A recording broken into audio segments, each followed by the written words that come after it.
Hi! Alam nyo, na-miss ko kayo.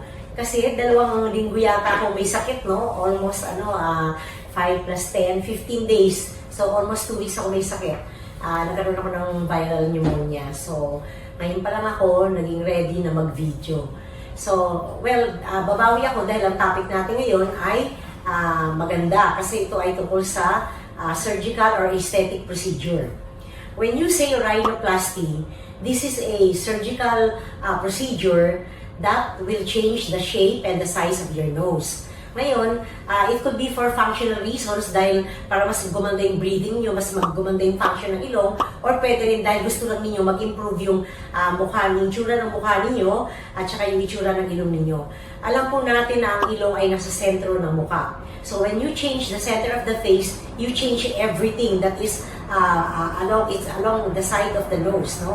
Kaya very important po ang rhinoplasty kasi isang procedure lang, nagbabago na lahat ang itsura ng isang tao. So, bakit pa tayo nagra-rhinoplasty? Iba-ibang dahilan. Sa Pilipinas, kadalasan mga pango ang mga tao. Sorry, no? Pero totoo po yan. Not only in the Philippines, but also in Korea. Sa totoo sa Korea, halos lahat ng Koreans na nagpa-aesthetic surgery yan, no? Halos lahat sila.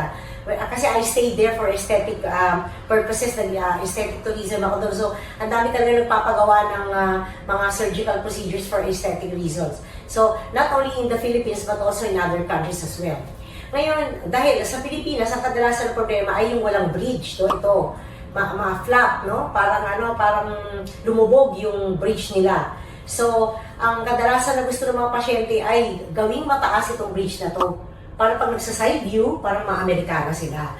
Ganon. Pero, ilalagay din natin sa ayos kung gaano kataas ang dapat natin ilagay. Kasi hindi porke gusto nilang matangos, ay kailangan mukhang Amerikano. Because there are some surgeons that when you say rhinoplasty para tumangos ang ilong, hanggang dito, nilalagay yung implant, kaya ang pagit ng itsura parang halatang artificial.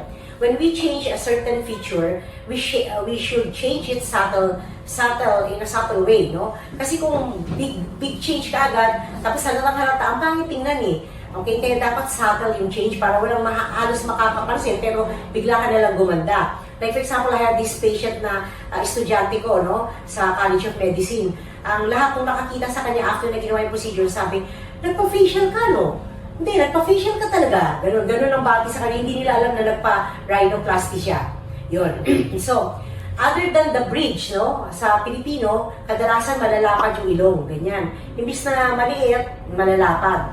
So, ang ginagawa natin, binabawasan natin yung gilid ng ilong, at kung minsan kung malaki ang butas ng ilong, binabawasan din natin yung harapan, no, para yung gilid pala, binabawasan natin para mabawasan yung laki ng ilong. Pero yung harapan, binabawasan natin para tumaas yung alar nila, no? Pag side view, para tumaas parang mukhang Amerikana. Ganon. Kasi kadalasan sa mga Pilipino, yung ala nakababa. Parang nakatakip din sa butas ng ilong, kaya pangit tingnan. So, malapad na, mababa pa yung ala, kaya yun ang pangit sa ilong ng mga Pilipino. Yun. Pagkatapos, there are some patients naman na ang problema nila ay bulbous nose, no?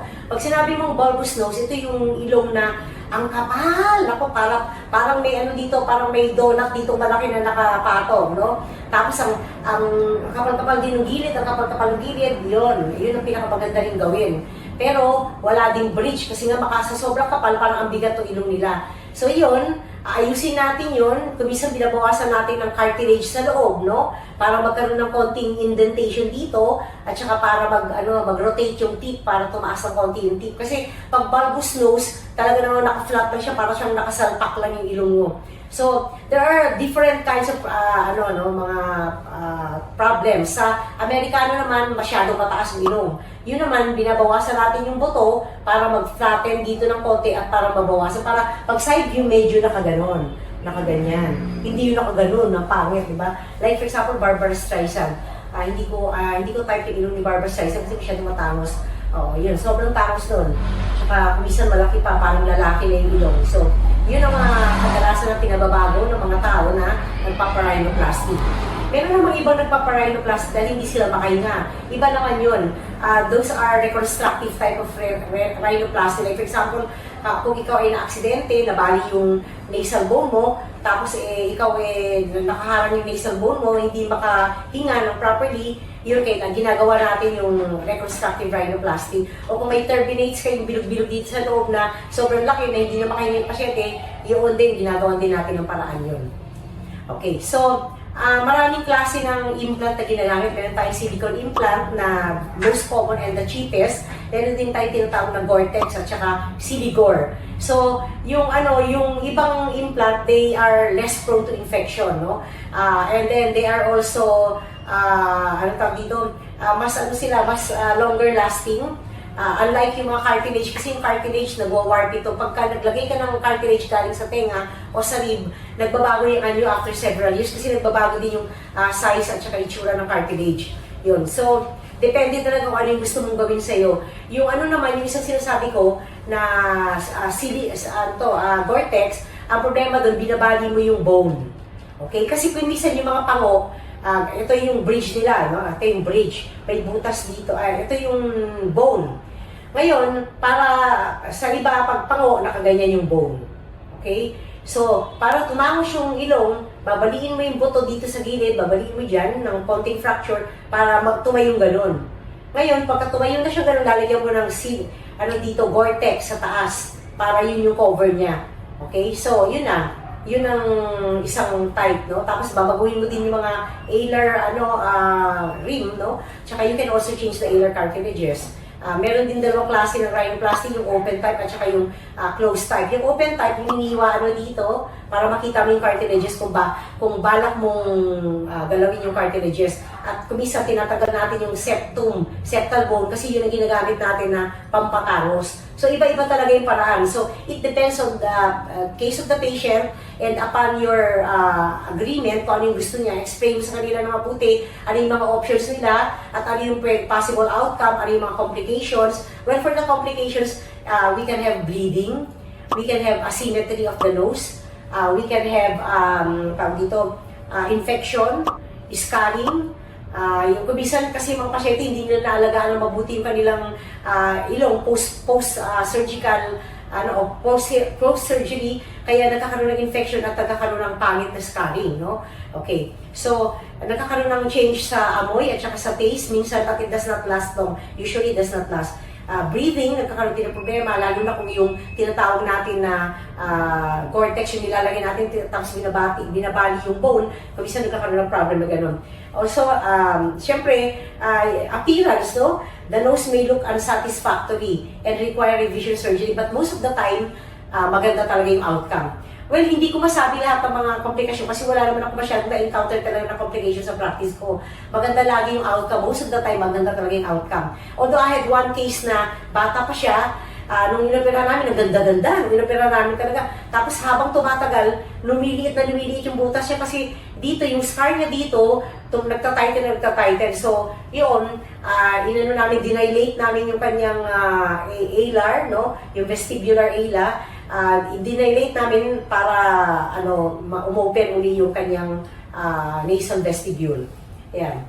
Tapos syempre, kailangan ingatan mo rin post-recovery, huwag mo hayaan na mabangga, masuntok, tumama sa kung ano, kasi pwedeng tumabingi yung ilong at pwedeng masira lahat yung ginawa mo kasi nga nagkaroon ng trauma. Kaya maaaring ulitin pa natin yun. Kaya be very careful after the surgery, kailangan alagaan mo mabuti. Mga tao na gusto magpa-rhinoplasty o magpa-nose lift o magpa-reconstruct ng kanilang ilong, you have to visit your doctor, no? Kasi we usually, if you visit our clinic, we usually explain to you what are the different types of rhinoplasty, ano ba yung the best type for you, ano ba yung expectation mo, ano ba yung gusto mong outcome, gano'n, para alam namin kung gano'ng katapos ba yung gusto mo.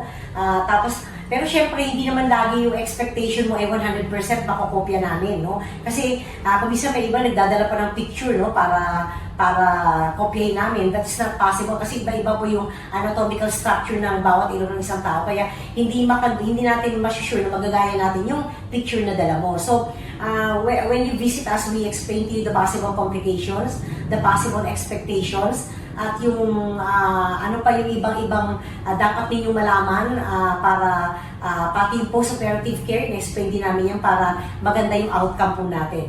If you want to get in touch with me, just call me at this number.